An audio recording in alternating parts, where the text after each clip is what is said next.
Assalamualaikum warahmatullahi wabarakatuh. The Honorable Miss Perwi Dharmayanti, Master of Arts and Master of Education as my lecturer. The Honorable all of audience and a lot of my friends that I love. Firstly, let's thank to Allah, the most forgiveful and merciful, because His grace and acquittance we can meet indirectly through this video. Secondly, we don't forget to pray and greet our Prophet Muhammad Sallallahu Alaihi Wasallam as the best role model in this world. It is a great pleasure to be here today to make this video, which provide a valuable opportunity to highlight the positive steps that can be taken to promote mental health and well-being. I'm sure today's discussion will also again highlight the various barriers that can at times prevent Indonesians from different backgrounds from seeking and accessing help with mental health issues. Discussions like this are important in building understanding of the fact that mental health issues affect people from all walks of life, men and women of all ethnic and from all socioeconomic backgrounds. Promoting mental health and well-being requires an understanding of cultural diversity, including respect for difference and a willingness to learn and acceptance of different ways of viewing the world. However, language barriers, unemployment, isolation, and separation from family are often associated with mental health problems such as anxiety and depression, and can be felt actually by new migrants. Cultural difference, homesickness, discrimination, the stigma of seeking assistance, and lack of knowledge of available support can aggravate these problems. I have motivation that we must have winning ways to well-being. This motivation sets a number of goals toward achieving this. The first step is connect. Develop your relationship with friends, family, colleagues, and neighbors as this connection support you and enrich your life. Take notice. Be aware of the world around you and see the beauty in everyday and unusual things. Reflect on them to appreciate what matters to you. The third is learn. Try something new or rediscover an old interest or take on a new responsibility or challenge. Learning inspiring confidence. And the last is give.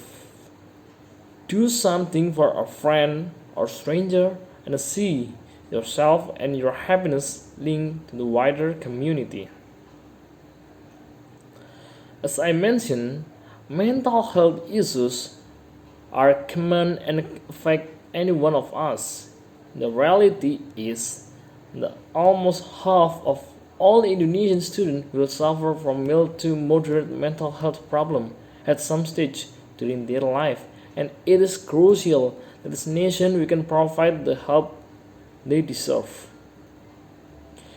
The figures are higher within our entire community, where problems such as loneliness and isolation from friends and family can be particularly significant for older people both in the community and in residential care.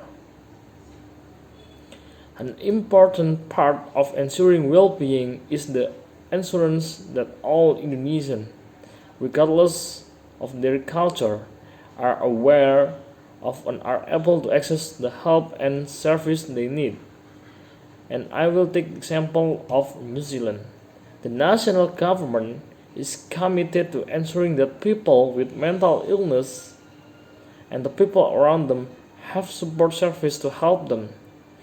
In budget 2009, an additional $5.3 million was provided to address mild to moderate mental health problems in primary health care. A recent report into the effectiveness of the Ministry of Health founded primary mental health initiative found that about 80% of people benefit from using primary mental health service. It is crucial that we ensure primary mental health service have the tools and the resources they need to help and support the millions of new learners who suffer from mental illness. The government has also invested an additional $2.7 million in the National Depression Initiative, which is a very valuable and important early intervention service. And funding and this additional funding will also be used to be extend and grow this initiative, which includes an online self-management program that anyone can sign up to and seek help from. It is important that we encourage people with mental health issues to seek help, because through early detection we can ensure that mental illness doesn't have to be a life sentence. Over the past decade, attitudes in Indonesia have changed about the way we view mental illness. It is no longer seen as something that doesn't affect us, but rather as something that affects our friends, family, neighbors, and the community. This has happened largely as the result of highly effective campaigns, including the Like Minds, Like Mine program launched by Honpil English back when he was Minister of Health in 1997.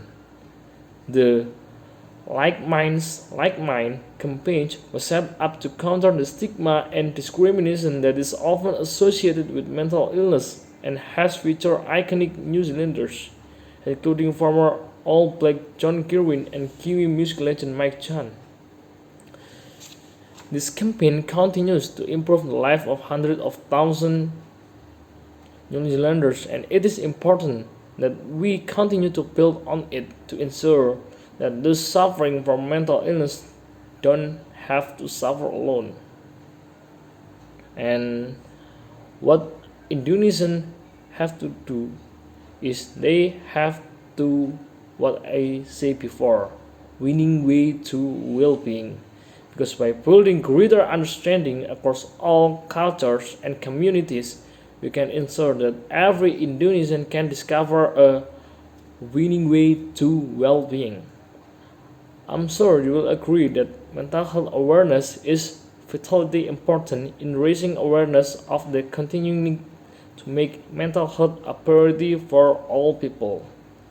Thank you. That all I can say. If there is mistake, I do apologize. My name is Tabah Antoro. Wassalamualaikum warahmatullahi wabarakatuh.